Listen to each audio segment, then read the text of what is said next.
Oke, hai guys. Jadi hari ini saya akan share tentang bagaimana melakukan prediction dengan menggunakan linear regression. Oke, jadi saya menggunakan data body fat yang ada di Kaggle. Kemudian memang kalau data di Kaggle-nya itu weight and height-nya, weight-nya dalam pounds, kemudian height-nya itu dalam inch. Nah, kemudian untuk lebih mudah dibayangkan, maka saya sudah ganti, saya convert weight-nya itu di dalam kg dan height-nya di dalam meter. Oke, jadi ini data yang sudah saya ganti convert dari sisi kg dan jadi height untuk meternya ya. Kemudian di sini saya sudah siapkan ada beberapa grafik yang akan kita bahas. Jadi sebelumnya kita akan konekkan training data kita. Kita akan membuat dengan menggunakan data training tadi ya. Oke. Kemudian jangan lupa yang perlu dilakukan adalah body fat ini kita set role-nya menjadi target. Oke. Kemudian untuk yang weight dan height yang dari Kaggle-nya kita bisa buat itu menjadi meta karena kita tidak akan menggunakannya. Sebenarnya Anda bisa pilih meta atau pilih skip juga boleh gitu ya, sama saja. Intinya kita tidak akan menggunakan data weight dan height karena kita akan menggunakan weight yang kg dan height yang meter. Oke, kemudian yang atribut yang lainnya kita set sebagai feature. Oke, kemudian kalau kita lihat di data table, kita memiliki 252 data, tidak ada data yang missing, artinya semua data terisi ya. Kemudian ada 14 feature, artinya kita punya 14 atribut dari density sampai yang ke sebelah kanan nanti ya. Kemudian ada dua meta attribute yang memang tidak kita gunakan. Kemudian secara outcome-nya adalah numerik karena tadi kita set body fat-nya adalah sebagai target dan body fat-nya ini bentuknya numerik, continuous angka. Oke. Kemudian, jadi kita bisa lihat dari sisi yang pertama adalah kita melihat feature statistik. Oke, dengan menggunakan widget feature statistik ini, sebetulnya kita bisa melihat untuk ini ya. Jadi kita bisa lihat nilai mean, nilai tengah gitu ya. Kemudian ada nilai mode, median, dispersion. Ini berarti nilai persebaran datanya gitu ya. Kemudian nilai min, max.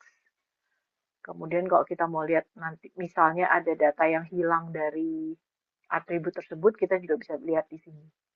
Nah, kalau kita lihat di sini, artinya secara kayak yang density ini berarti dia persebarannya memang ada di yang tengah gitu ya. Kemudian untuk yang age, ini datanya kebanyakan di yang usia muda gitu ya. Nah, ini ada kita bisa ngelihat secara sebarannya paling gampang dari sini. Kemudian kalau sebetulnya kita bisa bandingkan juga antara feature statistik ini dengan box plot. Oke, jadi contohnya kalau kita lihat yang weight ini,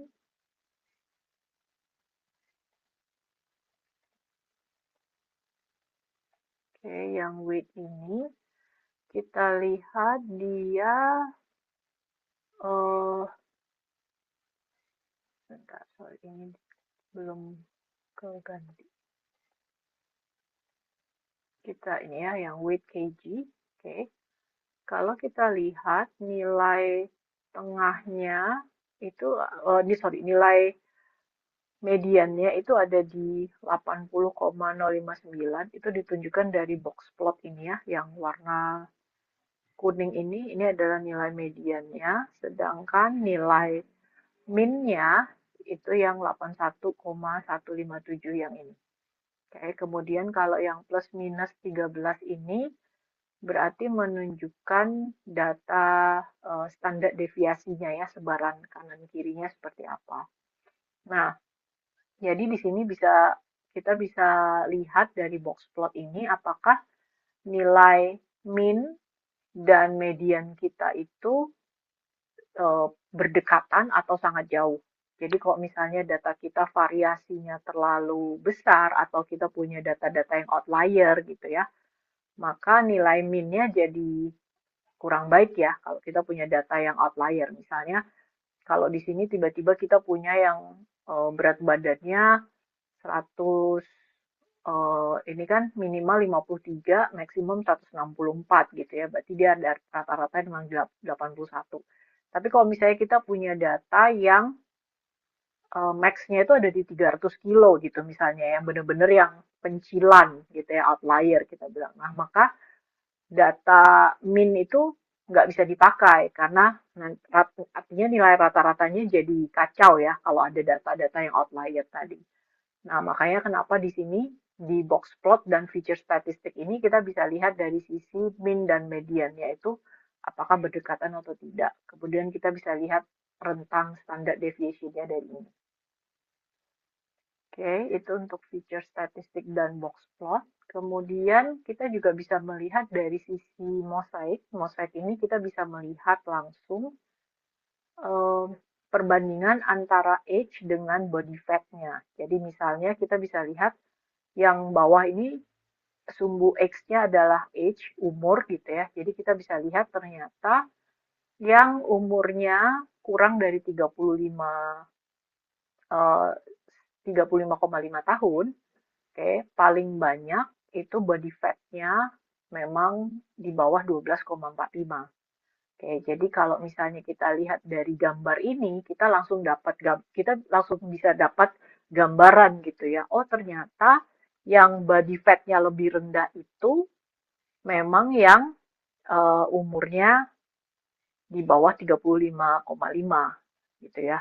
Dan kalau kita bandingkan langsung yang di sebelah sini, kalau umurnya di atas 53,5, secara body fat-nya itu lebih dari 25,25. Jadi memang kalau di sini mosaic display ini menunjukkan datanya hanya per satu atribut gitu ya. Jadi kita ngelihatnya dibandingkan di age, kelompok body fat-nya berapa. Kemudian kalau misalnya antara weight gitu ya, berat badan dengan body fat berapa. Nah, itu bisa dilihat dari mosaic display ini. Jadi kita bisa langsung dapat gambarannya. Kemudian kita juga bisa pakai heat map.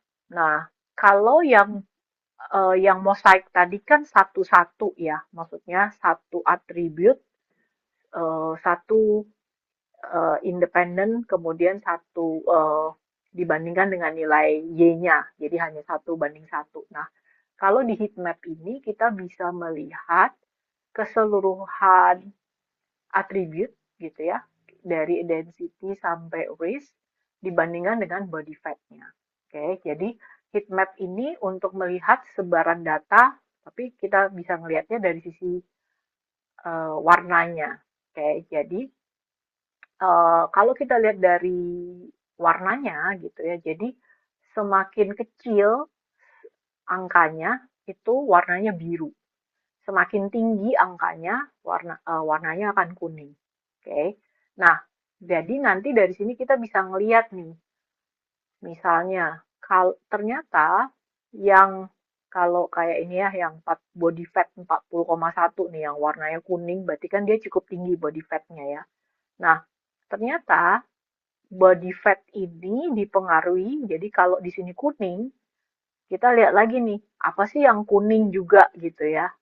Nah, artinya kalau body fatnya tinggi, oke, nah kita bisa lihat nih, ternyata age ya, berarti dari sisi umur, kemudian ada lingkar dada, lingkar perut gitu ya, lingkar paha, lingkar pinggang. Nah, ternyata ini se,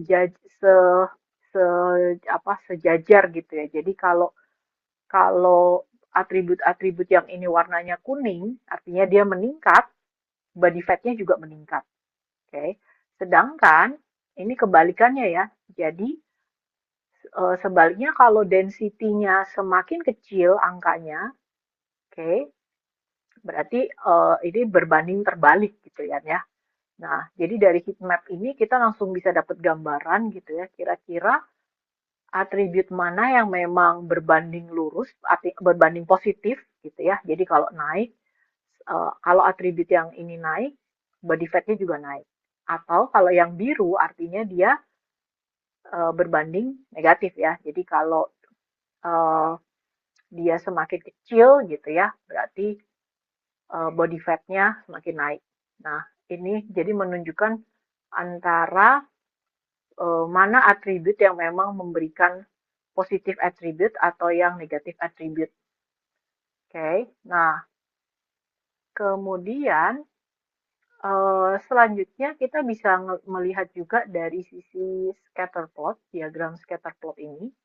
Nah, diagram scatter plot ini sebenarnya kayak jadi kalau misalnya tadi yang saya bilang ya, saya coba tunjukkan lagi. Tadi dari sisi heat map kita lihat kalau density-nya nilainya kecil gitu ya, maka kalau tadi lihat yang ini ya, yang density dan body fat ini berbanding negatif gitu ya, hubungannya negatif kan. Nah, kalau kita bisa lihat juga dari scatter plot ini. Nah, di scatter plot, makanya dia posisinya juga garisnya juga garis terbalik ya. Nah, ini kita bisa lihat, jadi kita bisa masukkan kalau aksisnya density, Y-nya body fat gitu ya. Kemudian yang di bagian ini kita antik, oke, supaya kita bisa melihat berapa sih korelasinya. Nah, nilai R-nya kalau kita lihat di sini ternyata memang dia negatif, R-nya minus 0,099 kan, artinya dia mempengaruhi tapi nilainya negatif. Nah, kalau kita bandingkan dengan yang weight kg, oke, dia berbanding positif ya, R-nya 0,61. Oke, artinya semakin weight-nya naik, akan mempengaruhi nilai body fat-nya juga akan naik. Oke, nah itu juga sejajar dengan tadi yang digambar sini ya. Jadi kalau weight-nya ternyata naik, warnanya sama-sama kuning ya. Weight-nya naik, body fat-nya juga naik. Oke, dengan nilai korelasinya adalah 0,61. Nah, jadi dari scatter plot ini kita bisa melihat masing-masing masing-masing atribut pengaruhnya itu bagaimana terhadap body fat. Oke. Okay. Nah, kemudian kita bisa melihat juga nilainya ya. Jadi kalau diagramnya tadi kita bisa lihat dari scatter plot. Kalau hanya nilai kita bisa lihat dengan menggunakan correlation.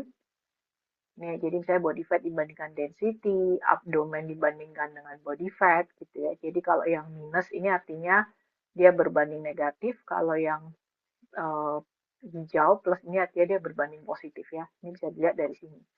Nah, kalau yang ini dia membandingkan hanya satu atribut saja. Oke. Kemudian untuk yang linear projection ini, jadi linear projection ini sebenarnya digunakan untuk simplify attribute. Jadi kita kan tadi melihat body atribut apa saja yang mempengaruhi body fat. Ada 14 atribut. Nah, sebetulnya kita bisa saja misalnya kita mau simplify, kita mau melihat tiga atribut yang paling menggambarkan gitu ya. Jadi kalau kalau kita bikin 14 grafik seperti ini kan akan susah ya. Jadi biasanya kita bikin hanya tiga garis gitu ya sebenarnya hanya untuk memberikan gambaran gitu ya kira-kira apa sih yang menggambarkan apa sih yang paling mudah gitu ya jadi tiga atribut yang paling menggambarkan eh,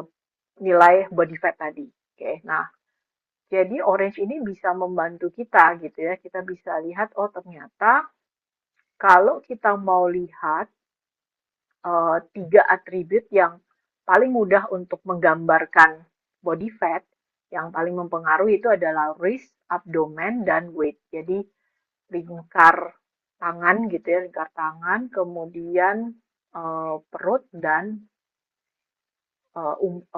berat badan. Oke. Jadi kita bisa lihat di sini kalau ternyata kalau body fat-nya 47,5 artinya cukup tinggi ya, body fat-nya tinggi, itu karena dia secara weight-nya juga tinggi, secara abdomennya juga tinggi, gitu ya. Kemudian secara wrist-nya juga dia besar. Oke. Nah, ini bisa kita lihatnya dari sini ya. Nah, atau kalau kita bandingkan dengan yang kecil, kalau yang warna biru kan berarti dia yang kecil ya. Body fat-nya rendah karena dia juga weight-nya rendah, oke, kemudian abdomennya juga kecil gitu ya, waist-nya juga kecil. Oke. Itu yang linear projection. Kemudian, nah sekarang tadi kan kita baru ngelihatnya per satu-satu atribut ya. Nah, sekarang kita mau menggunakan data training tadi untuk melakukan linear regression. Untuk hitung, maksudnya kita menghitung. Jadi kalau atribut ini digunakan bersama-sama, maka bagaimana mereka mempengaruhi. Oke. Jadi kalau nilai correlation yang di sini, ini kan nilainya hanya satu atribut banding satu targetnya. Satu dependent ke satu independen ke satu dependent gitu ya. Satu banding satu. Nah, sedangkan kalau kita bicara linear regression, maka harusnya kita tahu atribut ini itu bersama-sama mempengaruhinya berapa berapa besar gitu ya. Nah, jadi kita bisa masukkan training data, kemudian kita konekkan dengan widget linear regression, kemudian kita bisa lihat dari sisi data tabel di sini, kita konekkan ini. Oke, kemudian kita lihat yang koefisiennya. Oke. Nah, di sinilah kita bisa melihat, jadi ada yang namanya intercept. Jadi, kalau teman-teman masih ingat, yang namanya linear regression itu kan biasanya ada ini ya, ada rumusnya ya.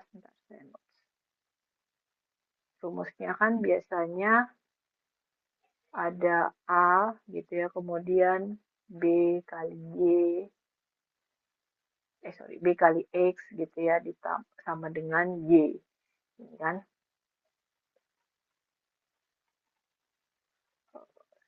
ini B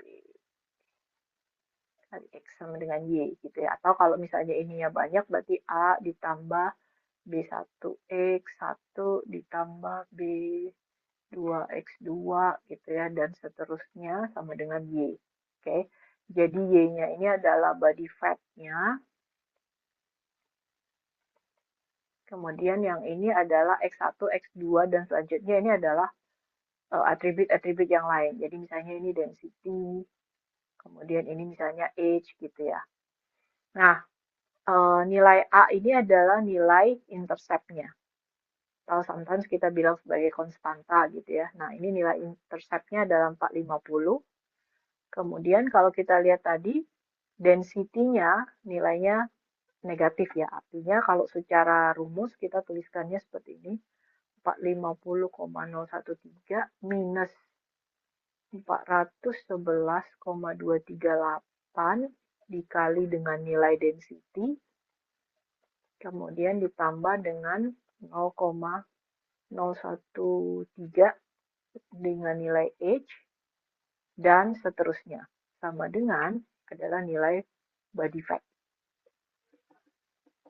Gitu ya. Jadi lihat, kalau tadi kita udah tahu bahwa memang density itu uh, hubungannya negatif ya, hubungannya terbalik nih, makanya betul juga dia didapatkan secara koefisien memang nilainya juga negatif. Sedangkan yang H itu berbanding positif, maka dia di sini juga nilainya positif. Oke, nah jadi kalau kita lihat ini adalah nilai koefisien atau nilai pengaruh yang dimiliki oleh masing-masing atribut, tapi ketika atribut ini muncul bersamaan. Oke. Nah, jadi beda dengan yang memang nilainya akan beda dengan yang correlation tadi ya. Kalau correlation ini kan hanya 1:1. Jadi density terhadap body fat, abdomen terhadap body fat gitu ya. Jadi hanya satu atribut per satu atribut. Sedangkan kalau kita sebut sebagai koefisien, maka dia adalah nilai yang muncul ketika atribut ini digunakan secara bersamaan. Oke. Nah, kemudian selanjutnya kita bisa melakukan prediction gitu ya dengan menggunakan linear regression ini. Jadi misalnya tadi saya udah punya training data, kemudian saya mau ambil data sampel gitu ya. Jadi secara data sampel saya ambil, misalnya saya mau pakai cara yang cross validation ini. Jadi saya nggak jelasin tentang apa itu cross validation ya, karena harusnya di mata kuliah statistik Anda udah tahu kan ya cara-cara sampling. Nah, misalnya saya pakai ambil data samplingnya dengan menggunakan cross validation ini. Oke, jadi kalau kita cek sekarang datanya, oke, gini ya, tidak ada yang missing juga. Kemudian saya coba melakukan prediction. Oke, jadi saya masukkan dari linear regression, kita masukkan ke prediction, kemudian ini masuk ke sini. Oke, kemudian kita bisa lihat. Nah, kemudian kita bisa lihat, jadi ternyata yang sebelah kanan ini yang warna coklat tua itu adalah data training yang kita punya. Nah, jadi data yang kita punya itu nilainya 12,3 seharusnya ya, tapi ternyata sistem itu menghitungnya 12,1. Jadi ada error 0,2, minus 0,2 ya, karena dia di bawah dari nilai yang seharusnya. Kalau yang ini body fat-nya harusnya 6,1, tapi ternyata sistem memprediksinya 6,3. Jadi ada error juga sebanyak plus 0,2. Nah, jadi dari nilai-nilai error ini kemudian bisa dihitung ya nilai mean square errornya berapa didapatkan. Mean square errornya adalah 1,685. Oke, jadi errornya sebetulnya tidak terlalu besar ya karena hanya 1,6. Kemudian kalau kita lihat di bagian bawah juga ada nilai uh, correlation-nya di sini ditunjukkan bahwa nilai R square. Nilai R square-nya ini 0,97, artinya dari 97 varian yang ada ini berhasil dilakukan prediksi, sudah diambil modelnya, berhasil melakukan prediksi sebanyak 97 varian. Oke. Okay. Nah, kalau yang dari sisi RMSE-nya ini artinya dia rentang salahnya gitu ya, kira-kira entah lebih besar 1,2 atau lebih kecil 1,2 gitu. Jadi misalnya gini, kayak ini ya, body fat-nya kan harusnya 12,3, tapi ternyata sistem memprediksinya 12,1 kan. Jadi errornya hanya di 0,2. Oke, tapi nggak ada yang errornya adalah lebih dari 1,3 gitu. Jadi kalau error 1,3 itu berarti eh, artinya kalau ini 12,3 maka dia maksimal akan dihitung errornya itu berarti 12,3 ditambah dengan 1,3 ini ya. Berarti nanti mungkin se-error-errornya gitu ya, prediksinya 13,6. Atau kalau minusnya berarti dikurangi 1,3 dia 11 ya, 11. Oke, jadi RMSI ini menunjukkan dia rentang kesalahannya ada di berapa gitu. Nah, kebayang kalau misalnya nih, kalau ini kan sebenarnya nggak terlalu jauh lah ya antara 12,3 dengan 13,6 atau dengan 11 kan sebenarnya range-nya tidak terlalu jauh salahnya. Tapi coba kalau misalnya RMSE-nya ini nilainya adalah 20 gitu ya. Jadi yang harusnya 29, diprediksinya 49. Nah, berarti kan salahnya fatal banget kan. Nah, tapi tentu saja kita nggak bisa bilang bahwa, oh kalau bedanya 1,3 berarti kecil gitu ya, tapi kita akan sesuaikan lagi dengan kasus kasus per kasus. Nah, dalam kaitannya body fat, jadi kalau bedanya hanya 1,3 itu masih oke lah, mungkin masih bisa acceptable. Tapi kalau misalnya dalam kasus apa ya, hmm, misalnya nilai asam urat gitu ya, which is nilai asam urat itu kan rentangnya antara 5, yang sehat itu 5 gitu ya, kemudian di atas 5 itu sudah nggak bagus kan. Nah, jadi kalaupun misalnya untuk asam urat gitu ya, misalnya diprediksinya rentang kesalahannya cuma satu kok gitu ya, tapi begitu prediksinya jadi 6,3, ini kan udah langsung tergolong tidak sehat ya. Nah, sehingga bisa jadi jadi nilai rentang yang kecil ini nggak bisa langsung kita definisikan, oh kalau kecil berarti bagus gitu ya, belum tentu, tergantung dari case by case, eh, atribut apa nih, eh, case tadi apa nih yang sedang kita pelajari. Dalam kasus body fat ini, body fat 12 dengan 13 tidak terlalu beda, oke, karena memang eh, tidak terlalu signifikan gitu ya antara 12 ke 13 gitu ya. Oke, itu kita bisa lihat dari sisi prediction ini. Kemudian selanjutnya, nah sekarang misalnya saya juga menyiapkan data prediction. Kalau tadi kan kita ngelihatnya dari data sampel ya. Ya, sekarang saya misalnya punya data prediction. Oke, jadi data prediction saya adalah seperti ini. Saya masukkan ya. Jadi misalnya saya umur 60, kemudian weight-nya segini, height-nya segini, dan segini. Jadi ini adalah data-data yang saya punya, kemudian saya ingin sistem kasih tahu kira-kira body fat saya itu berapa. Oke.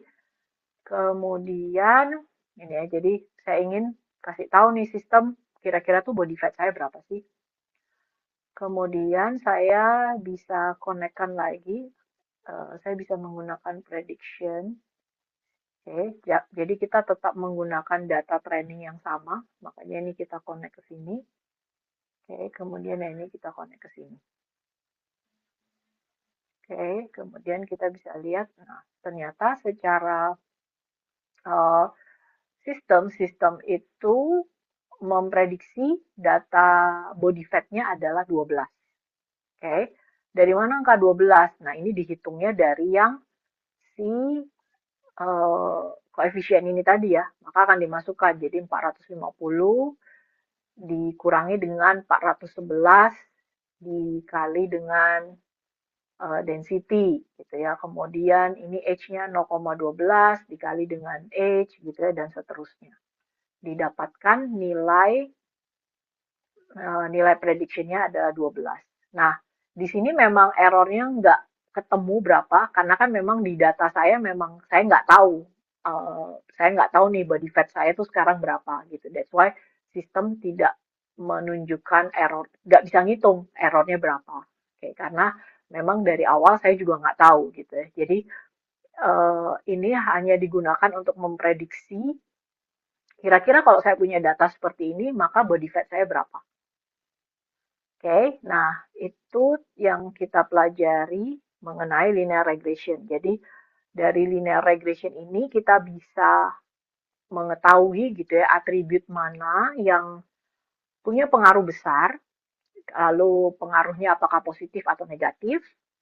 Kemudian kita juga bisa melakukan prediction dengan menggunakan data training. Kita bisa memprediksi, maka kalau kita punya data yang sekarang gitu ya, kira-kira prediksinya itu berapa sih?